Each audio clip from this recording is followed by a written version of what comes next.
મારી સાથે વાતચીત કરવા માટે અલ્પેશ ઠાકોરના ધર્મપત્ની જોડાયેલા છે। તેમની સાથે સીધી વાતચીત કરવી છે કે તેઓ આ સંમેલનને કઈ રીતે જોવે છે। ખૂબ ખૂબ સ્વાગત છે ન્યૂઝરૂમમાં। જય માતાજી। આજે આ સંમેલન આવડી મોટી સંખ્યામાં રાતના 3 વાગે સમાજને ભેગો કર્યો, આ વિચાર ક્યાંથી આવ્યો અને આ સંમેલનને તમે કઈ રીતના જોઈ રહ્યા છો? મને મારા સમાજ ઉપર ખૂબ જ ગર્વ છે। એમના સાથ સરકારથી જ આ બધું થઈ રહ્યું છે। એક હાથે તાળી નથી પડતી। એમને વિશ્વાસ હતો કે મારો સમાજ, મારા યુવાનો મારા માટે અડધી રાત્રે કહીશું અડધી રાત્રે આવશે, અને હંમેશા યુવાનો માટે ખૂબ જ વિચાર્યું। 15 વર્ષથી આની પાછળ લાગેલા છે, અને એ લોકોના સપોર્ટથી જ આ બધું થઈ શકે। એકલા હાથે કશું જ ના થઈ શકે।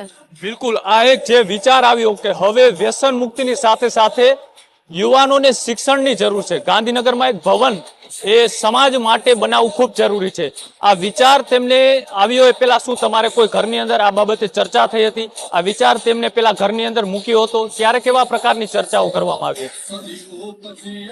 ભણવા પહેલા તો વ્યસન મુક્તિનું જ્યારે એમને 10 વર્ષ પહેલા જીએમડીસીમાં કર્યું હતું ત્યારે એની પાછળ ખૂબ જ સપોર્ટ મળ્યો, અને એમાં બહેનોનો બહુ મોટો હાથ છે। બહેનો એવું કે મારા ભાઈએ જ્યારે આ એક હાકલ કરી છે ત્યારે અમે એમનો બહુ સારી રીતે સપોર્ટ કર્યો વ્યસન મુક્તિમાં। એણે એના ઘરમાં પહેલા તો એવું કીધું કે આપણે આ બધું બંધ કરો તો જ આપણા બાળકો ભણશે। ભણવાની વાત એવી રીતે ધીમે ધીમે ચાલુ થઈ। પછી એમને એવું થયું કે બધાનો સમાજ, બધાના બાળકો આવી રીતે ફોરેન જતા હોય, અહીંયા ભણતા હોય, એવી રીતે બધું।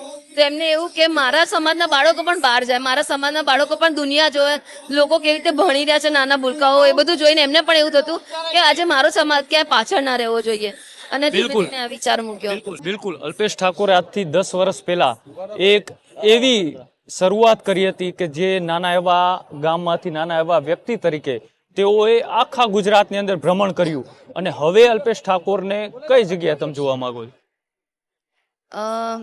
એ જે સારા સારા કાર્યો કરે છે ને એમની સાથે હું રહું બસ, અને અમારી ભાવિ પેઢી, અમારા સમાજના બાળકો માટે અમે જે પણ કરી શકીએ એમની સાથે હું રહીશ।